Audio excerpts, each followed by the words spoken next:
Okay, guys. So now it's time to turn the tables. What have you got for me? Fire away. Nope, you start. I'm not ready yet. And I'm tongue-tied. I don't like being under the gun. Okay. So I'll go back to the beginning of our conversation. When I was talking about working with my client, and I already knew a lot of his history. Yes. And so and then you said that you prefer to sort of pull little pieces out and follow the thread and pull so that you don't come at them with the knowledge, right? And so I've kind of been reflecting on that. But with most of so we don't work on people like practitioners. We don't get paid. Most of the people we work on are friends or members of the gym. Yeah. Most of them are situations where we've seen a squat and Mark said, hey, you got this issue. Can I work on you for a while and let's see? So we're different than most of the people you are interviewing that do this as sort of their profession.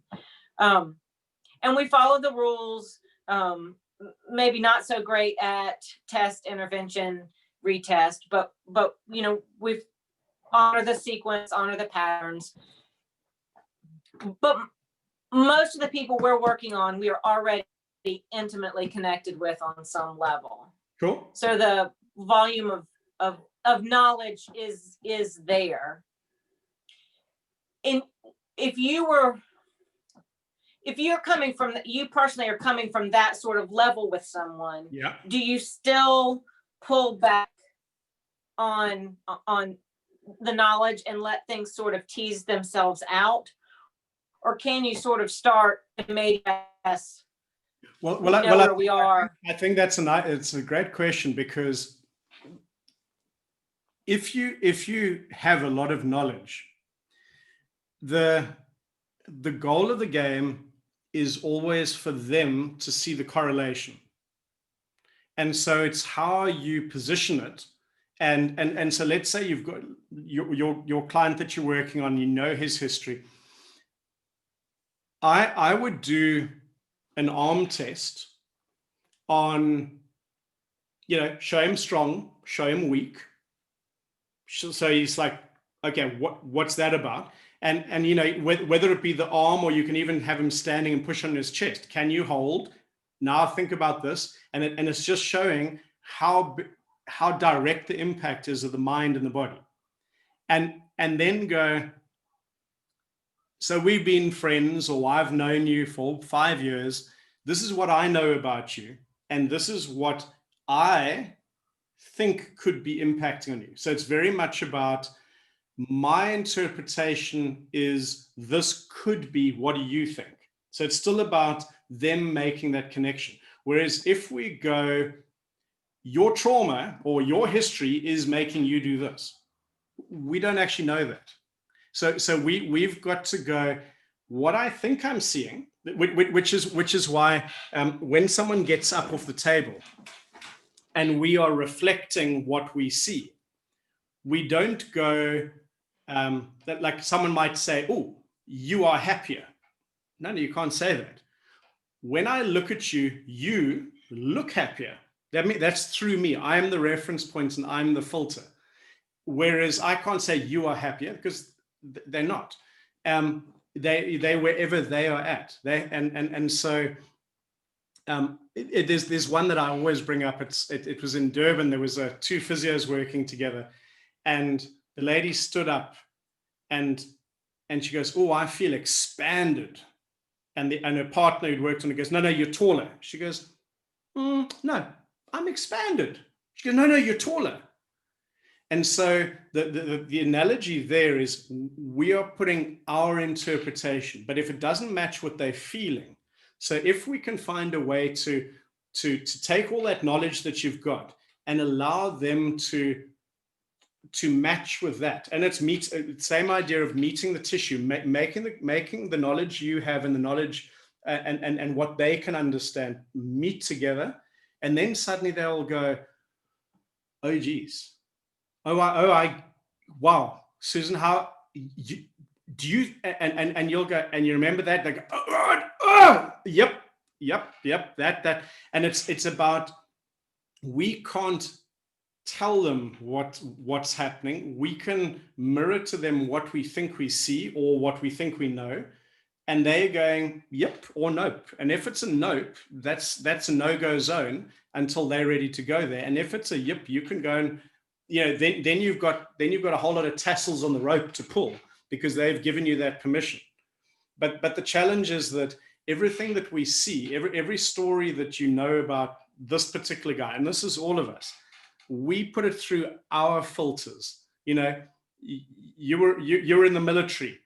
This is my filter of the military, and this is what it means to me. So therefore, when you reflect back to him, you must acknowledge that the reflection is through you. What I think I see is this. What I think I heard you say was that. What I think could be a connection is this and this. What do you think? Because otherwise, we're taking their language, putting it through our filter and saying, this is this, and they'll go, no, not at all. And all it is we're using ourselves, because we are the filter. I don't know. How does that land for you?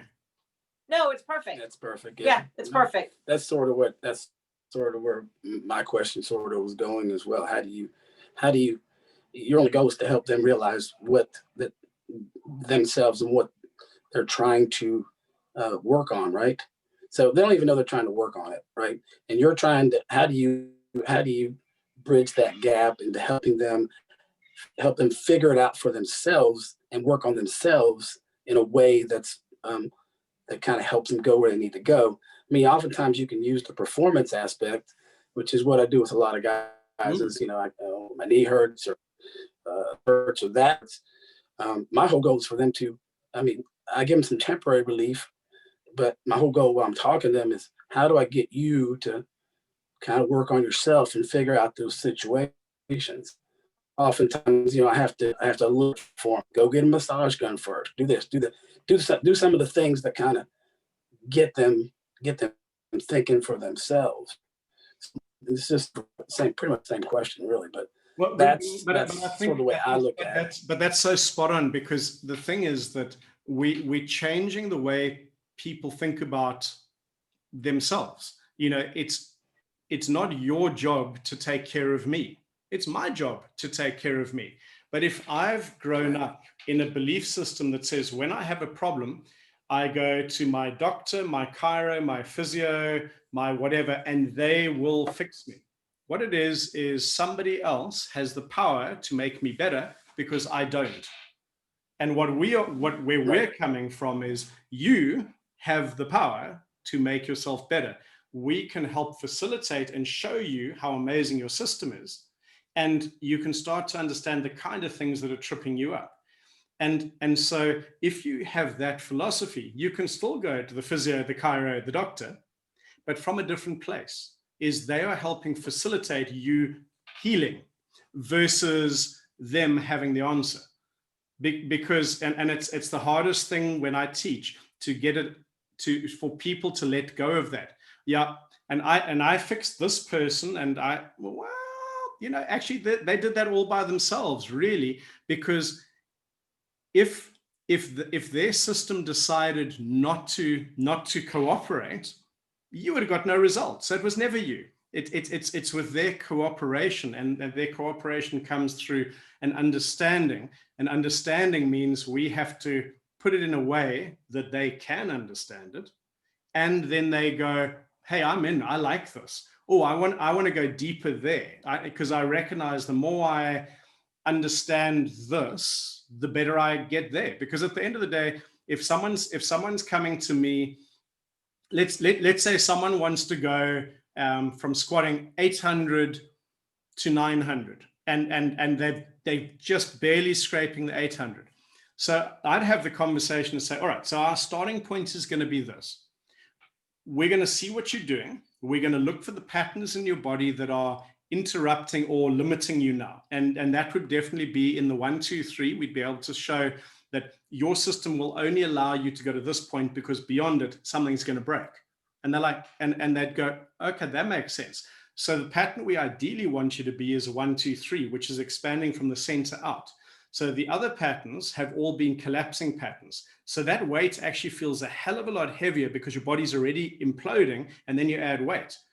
And usually people are like, yeah, that kind of makes sense. So imagine if your body was expanding. So now an expanding system has a weight on top. The perceived weight, although the weight hasn't changed, is going to be less. And they go, well, that'd be cool. I want that. All right. So in order to do that, we need to start with a sequence. And so we're going to work through your breathing. We're going to go zone 1 and through the sequence. Now, some people, as we've just, once they get the 1, 2, 3, you know, I had a lady in Indonesia who had fibromyalgia. She had a therapist working with her with activation that took her from being in a dark room 5 days a week in absolute agony and pain, nothing helping her, to this physio working, and they had worked, I don't know, 3 months.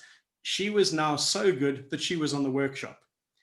So she was doing 4 days. You know, that's how big a shift it was. But the one thing that the physio hadn't done, and probably because even at the start probably couldn't have done, but then forgot, was the 1, 2, 3. So when I brought her up to do the 1, 2, 3, she could understand the why behind her fibromyalgia and all of the little things that hadn't quite, the barriers which and the discomforts that were still there. She could function through them, and you know, like she'd already done 90% of her healing journey, but now she understood the why. And it was amazing watching her. The minute she understood it, her whole system went, and she put down a whole lot of stuff and she went from 90% to maybe 98% in that moment of understanding all the other stuff. So her physio had done amazing work with her, had really drawn her out of the cave and got her back into her life. But that understanding was a huge thing. It was amazing to watch because that wasn't my intention. My intention was, let's figure out a pattern so we can teach. But it is amazing how often when people get that insight, it's almost like when you're solving a puzzle, as you were saying earlier, Spud, you know, when you get all the puzzle pieces, the minute you can see the puzzle clearly, where the puzzle pieces go is so friggin' easy. And it's almost like, da, da, da. Oh, there it is, poof, and it's done. And our physiology is exactly the same. And we take that deep breath and we drop into deeper states of healing, but that deeper state of healing is a deeper state of performance. But we also get this opening up and we start to realize how many things are impacting on how we feel and what's happening. Whereas before we thought it was this, it's just my body and then suddenly as you drop deeper, you start to notice that actually I have good days and bad days. And when somebody says that to me, my first thing is always, you have good days and bad days. That's weird. Any idea what happens that's different on those days? Or they say, yeah, I'm pretty good in the morning and then halfway through the day. And our logical thing would be, oh, you must be tired. You know, there's a lot going on. What happens in the middle of your day that's different? And they'll probably have something and they'll start to go, you know, oh, wow, there's a pattern there. But they identify it and go, okay, so that's interesting. So in the morning, you feel great. Oh, you're at home with your wife and your kids. That's awesome. And then you go to work. Yeah. And at lunchtime, I go train at the gym. And it's not Spud Inc. It's that other really bad gym down the road. And I actually really hate it. But Spud won't let me come to his gym anymore.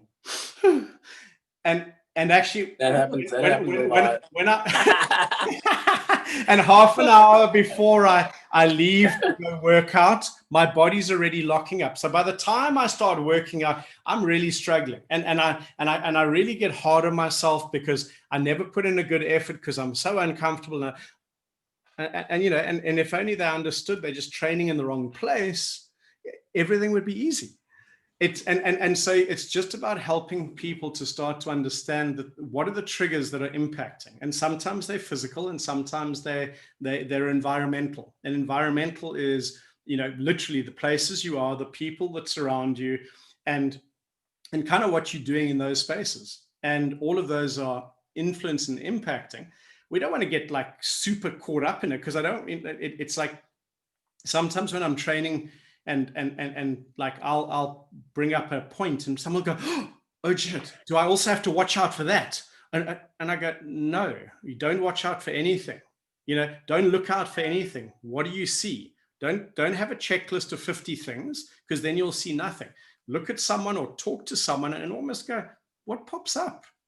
You'd be amazed if you're just having a conversation with someone, how much information they're giving you, and you know it already. You don't have to go, let me put this through a system so I can figure out what they just said. If you just listen to someone and you reflect back, hey, that was interesting. What I thought you said there was this and this.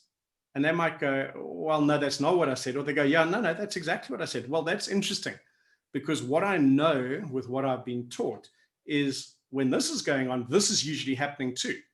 And we can test for that, Oh, really? Wow. Because you did say this, and we can check that. And it's just drawing them along to go, well, we know this, and you said that, and they seem to match, but let's check it out. And so that could even be someone who, my disc, when I'm lifting too heavy, my disc always pops out to the left. And I've had this for years. And actually it's in the level 1 manual that usually a disc popping out that side, you're either an arm driver or a jaw driver. And it's because of this. That's really weird. My elbow is also pretty sore, Oh, well, that's just that 3-3-3 arm pattern getting tired and exhausted. And every time you load the weight too big, the cheat system has to work too hard and it starts complaining.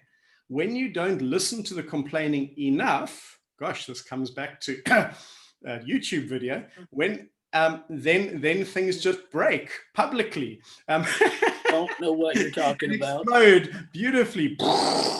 Stop saying things I don't understand. There you go.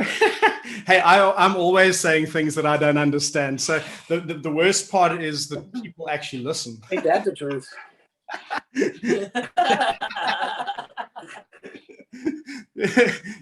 Follow me. I have no idea where I'm going, but follow me anyway. It'll be fun. It'll be fun. People may die, but it'll be fun. No, but I think the whole thing is empowerment can be done through the body. It can be done through movement. It can be done through the breath.